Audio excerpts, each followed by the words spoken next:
Formado em Direito, ele sempre teve a literatura como um projeto de vida. Para tanto, estudou música e filosofia. Eu converso agora, no primeiro bloco do nosso programa de hoje, com o escritor Edelson Nagues. É o Iluminuras que está começando agora. Edelson Nagues estudou Direito, Filosofia e fez pós-graduação em Língua Portuguesa. Ganhou mais de 30 prêmios em concursos literários nacionais, tanto em poesia como em prosa. Edelson é membro correspondente da Academia Cachoeirense de Letras.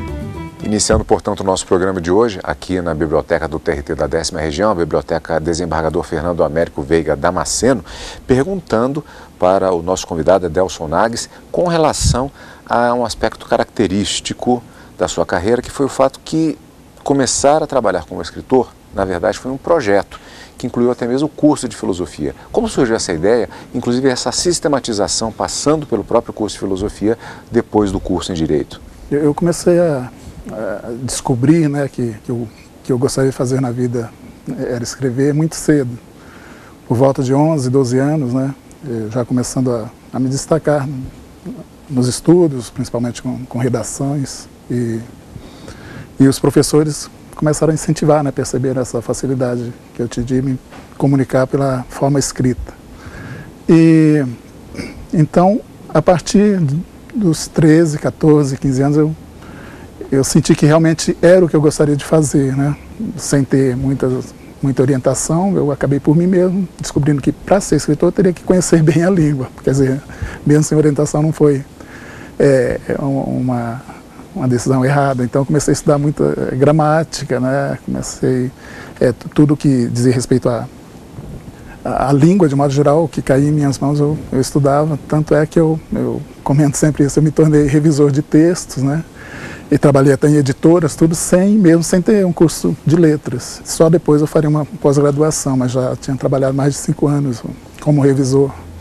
Então assim, eu acho que isso acabou me ajudando bastante, né? O escritor tem que conhecer o seu ofício, né? Cada trabalhador tem que conhecer bem a ferramenta que ele vai usar. E o curso de Direito no meio, como é que surgiu?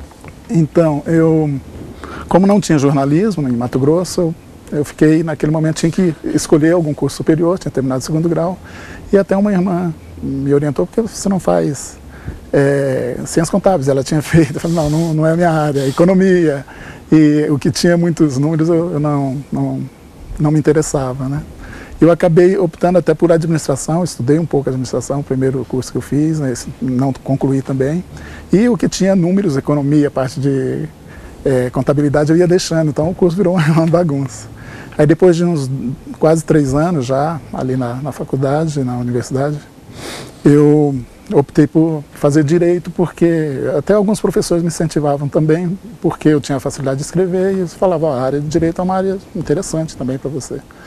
E eu, então, fiz um novo vestibular, fiz o curso de Direito, e assim que terminei, né, que o Direito seria então para garantir a sobrevivência mesmo, que é um curso que abre, né, toda uma possibilidade, mas eu nunca consegui me apaixonar pelo Direito. Nessa época já escrevia, já tinha uns primeiros textos voltados para a literatura? Sim, por volta dos 16, 17 anos eu comecei a escrever poemas, né, e por muito tempo eu achava que era essencialmente poeta, né, e não tinha interesse por prosa. Mas assim, lia muitos autores, mas os poetas, os românticos, né? Eu comecei por aí com Castro Alves. Quais autores, aproveitando, né? No início mesmo foi Castro Alves, né? Um pouco Álvares de Azevedo. E depois que eu, já por volta dos 20 anos, que eu descobri, eu redescobri, né, o Drummond. E foi assim, acho que o que começou a me mexer bastante mesmo para a questão da poesia, né? E até a seriedade que é a poesia. Tanto é que eu acabei também, por conta disso, ficando quase 20 anos sem escrever, né? Poesia mesmo. Eu deixei porque o nível, acho que o Drummond e esses grandes poetas, João Cabral é outro que é uma referência muito importante, né? João Cabral de Melo Neto, eles acabam impondo certo peso em quem quer seguir, né, uma carreira, ou levar a sério uma carreira de escritor, de poeta, teria que almejar um nível alto. E eles colocaram, acho que um nível tão alto assim que eu senti, falei, bom, poesia, se você não fizer no nível razoavelmente aceitável, né, é melhor não fazer. Isso é uma coisa muito minha, né? Claro que cada um tem uma visão com relação a isso. E, então, até por isso eu fiquei muito tempo sem fazer. E assim, eu até que fazia, eu me satisfazia com relação a escrever, eu fazer essa escrita poética, fazendo letras de música, né? Foi um tempo que eu fiquei quase 10 anos, a gente teve uma banda de música lá em Pois é, foi a banda Reciclagem, não é isso? Isso. Foi uma experiência justamente bastante específica, é muito diferenciado esse processo até de criação como escritor, como poeta e como letrista? Na verdade, eu não fazia muito essa distinção. Eu achava que estava fazendo um poema que seria musicado. E, de certa forma, era um pouco assim, porque, como eu não sou músico mesmo, né, eu tinha amigos, bons músicos, eu fazia a letra como se estivesse fazendo um poema e passava para eles musicavam, né? Então, o processo de criação, para mim, não tinha muita diferença. Hoje eu vejo que letras de músicas, né, geralmente a poesia exige muito mais. Você tem que fazer um trabalho com a linguagem muito mais consistente, muito mais aprofundado. Você trabalhou como vocalista também, inclusive. Também. Esse problema na voz surgiu há algum tempo, até porque eu explorava muito os vocais, o falsete, né? Tinha era um grupo vocal, naquele tempo ainda se falava grupo, né? Que era muito vocal também. A gente tinha aquela base instrumental, a gente trabalhava muito as vozes, como o 14 Bis, Boca Livre, que eram duas referências também para a gente, né, na música. Eu gostaria de mostrar para o telespectador, interrompendo rapidamente, Adelso, porque nós temos justamente aqui na nossa mesa vários livros em que há a publicação de escritos do Edelson Nagues e que verificamos aqui por essas imagens que são, por exemplo, poemas, contos e crônicas publicados em uma coletânea do primeiro concurso literário da Academia Metropolitana de Letras, Artes e Ciências, também o segundo concurso literário Raquel de Queiroz. Então, há várias coletâneas que foram publicadas com os textos. Isso significa que você, a partir de um determinado momento, a partir dessa decisão, primeiro foi a decisão e depois você já tinha algumas coisas escritas, algum trabalho, mas ainda não tinha partido para a publicação. Aí você foi atrás dos concursos, como é que foi isso? Assim que eu decidi mesmo que iria começar a escrever, né, como eu disse, agora eu parei e falei, não, agora eu tenho que arrumar um tempo para começar mesmo a me dedicar à literatura, que eu achava que já tinha um preparo mínimo, né, o suficiente para começar a escrever. E aí eu percebi que me faltavam ainda as técnicas literárias, que eu tinha me preocupado muito com gramática, depois a filosofia, mas o estudo das técnicas literárias mesmo, as técnicas narrativas, né, eu não tinha feito. Aí eu comecei também ainda a correr atrás disso.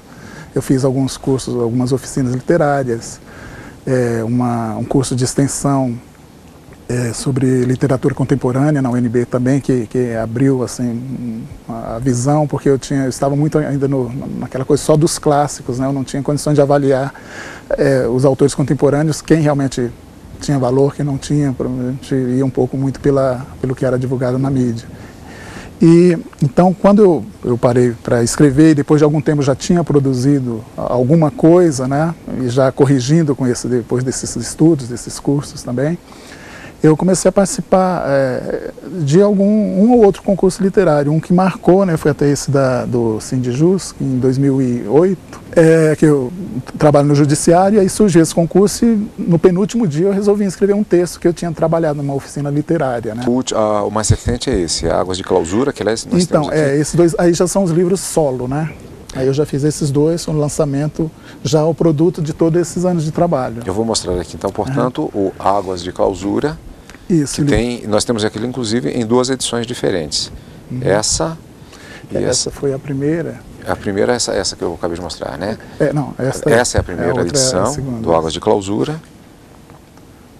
10º Prêmio Literário Livraria Asa Aberta, 2011. Isso. E a outra edição, a segunda edição, vamos aproveitar e mostrar também, já está na segunda edição. E na sequência, vou mostrar todos agora rapidamente. E também esse é um livro de contos, né? Livro de contos. Humanos, que já nos últimos 15 anos, os textos que eu venho trabalhando em contos. Que aí eu foquei mais quando eu retomei eu parei mesmo para me dedicar à literatura, com o tempo que a gente teria disponível, né?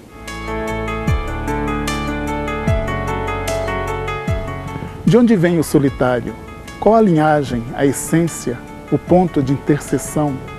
A resposta, em parte, acaba por revelar-se na face de cada um.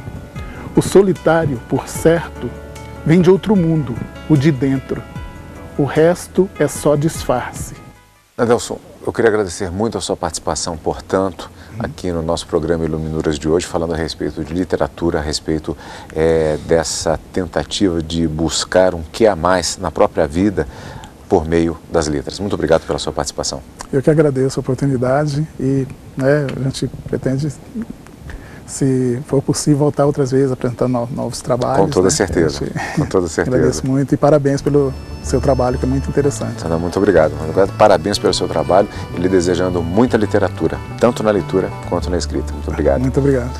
Iluminuras não acabou, daqui a pouco eu volto com o segundo bloco do nosso programa de hoje. Eu converso com o advogado e escritor José Carlos Gentili, logo depois do intervalo. Nosso programa Iluminuras de hoje está de volta aqui na biblioteca do TRT da 10ª Região, desembargador Fernando Américo Veiga Damasceno. Normalmente, no nosso segundo bloco, nós conversamos com pessoas ligadas ao universo do direito que são apaixonadas por literatura. Com o nosso convidado de hoje, eu tenho uma dificuldade um pouco maior na identificação da sua respectiva atividade. Eu converso com o advogado José Carlos Gentili, que, além de advogado, também é escritor com mais de 30 obras publicadas e presidente da Academia de Letras de Brasília. E por isso que eu digo que fica justamente uma situação um pouco diferenciada nesse sentido.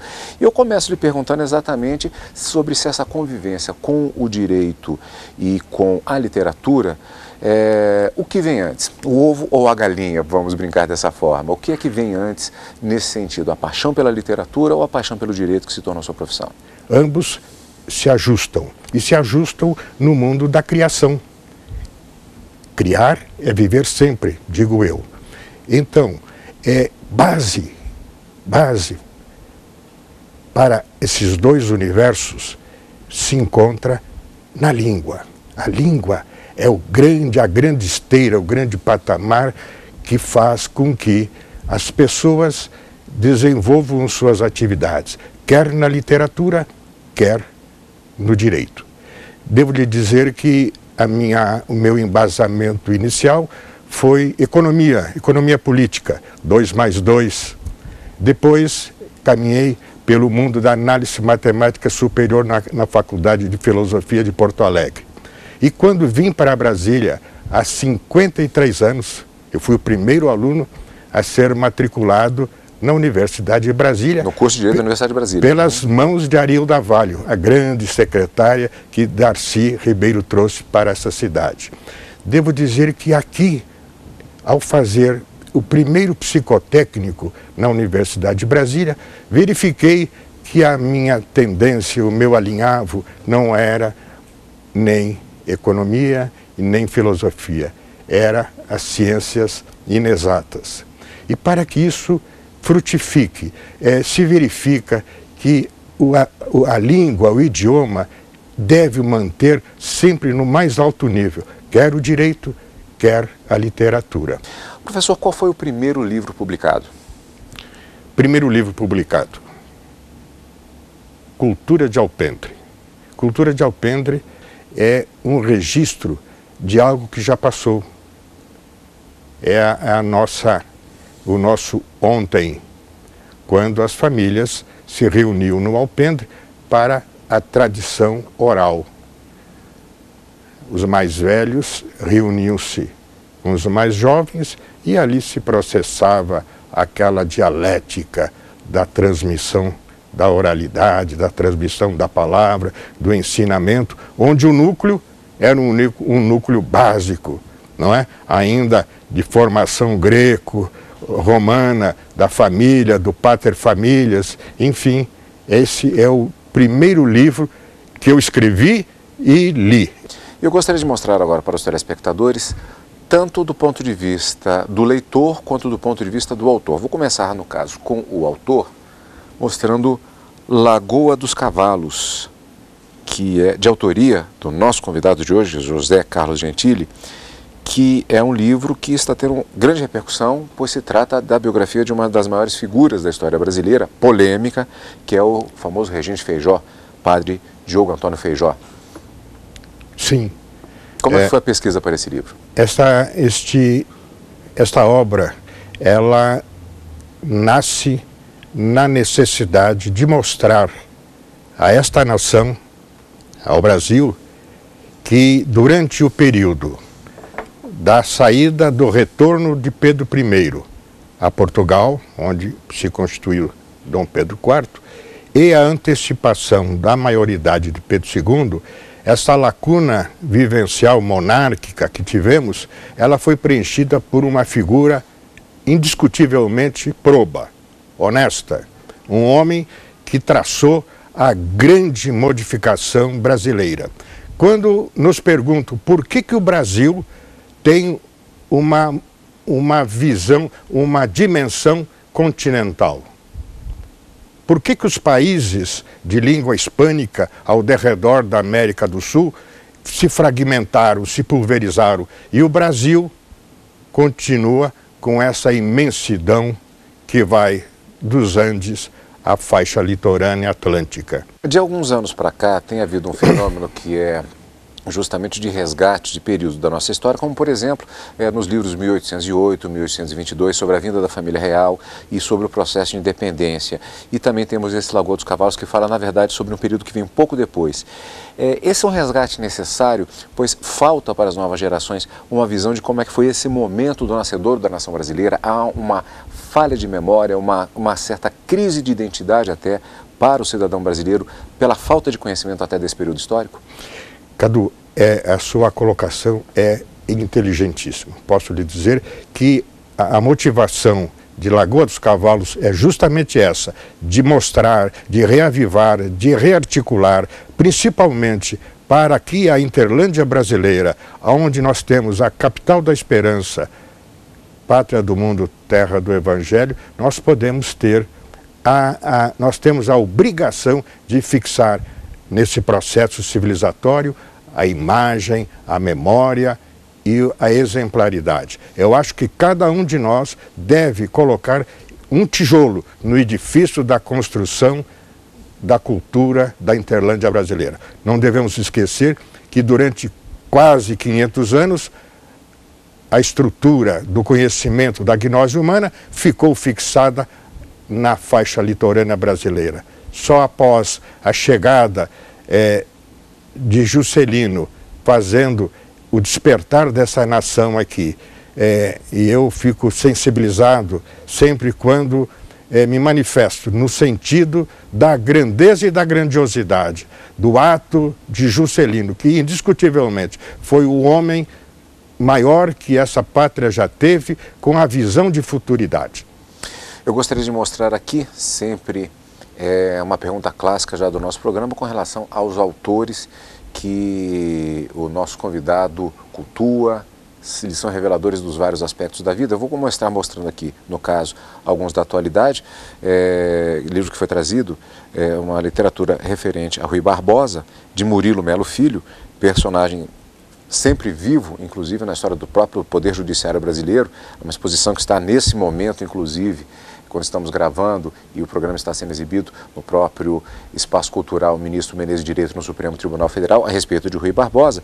E outro livro que eu gostaria de mostrar, que está em plena leitura agora pelo Dr. José Carlos Gentili, Margarida Rebelo Pinto, Diário da Tua Ausência, uma autora portuguesa que está causando grande repercussão nas terras do Além-Mar. Sim, interessante que eu trouxe para o seu exame, Cadu, esse trabalho de Margarida Teixeira Pinto, não é? E de Rui Barbosa também, do Murilo Melo Filho, que foi o primeiro professor de técnica jornalística da Universidade de Brasília, não é? E interessante que esse livro lusitano já vendeu mais de 1 milhão de livros.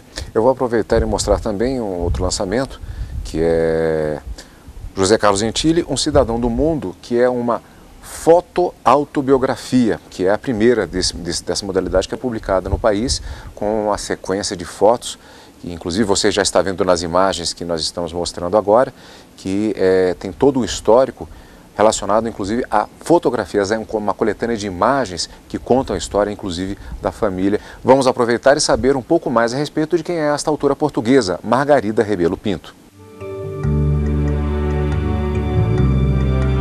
Margarida Rebelo Pinto nasceu em Lisboa em 1965. Jornalista, é a escritora portuguesa que mais vende livros. A sua primeira obra, Sei Lá, foi publicada em 1999. Foi um dos maiores sucessos de venda em Portugal. Margarida é conhecida por escrever romances, crônicas e livros para crianças. Com relação à Academia de Letras de Brasília, nós temos uma novidade agora para o mês de junho, que tem uma relação direta com a Suprema Corte Brasileira. É a perspectiva da posse do novo componente da Academia, o ministro Carlos Aires Brito, não é isso? Perfeitamente. Há bem tempo, o nosso poeta sergipano, jurista, galardoado, um homem extraordinariamente benfazejo nessa nação, há bem tempo já acordou no sentido de que pudesse vir compor o grupo de acadêmicos da Academia de Letras de Brasília. Eu gostaria de agradecer muito a sua participação aqui na Biblioteca do TRT da 10ª Região para falarmos de Direito e de Literatura. Muito obrigado pela sua participação, doutor Gentili. Muito obrigado. E o nosso programa de hoje vai ficando por aqui, mas você pode assisti-lo novamente. Basta acessar o site da TV Justiça, www.tvjustiça, tudo junto, sem o cedilha, .jus.br, e também para assistir a outros programas da nossa grade de programação. Obrigado pela companhia. Encontro marcado na Revista Eletrônica de Literatura na próxima semana aqui, na TV Justiça.